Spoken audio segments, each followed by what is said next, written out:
Hi, I'm Gunnar Wright, and you're watching The Green Girls TV. TheGreenGirls.com. Experience from filming G.I. Joe just jumped at you, still staying with you today? Probably just with working with Jonathan Pryce. I mean, the guy's the real deal.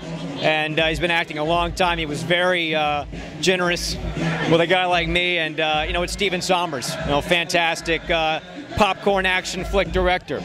Another burning topic out there is the environment. What are you doing in your personal life? What are you doing to help the environment and to support the cause?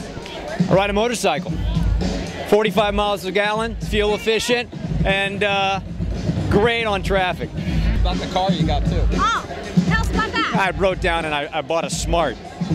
I don't know, I mean... How safe is that? Those things are... Oh, it's super safe, but ironically enough, I think my motorcycle gets better gas mileage. So. And any current projects you want to share with us? Yeah, I've got a new movie. I'm playing an astronaut in a film called Love. Really great concept. It's coming out, ironically enough, Valentine's 2010. GunnarWright.com.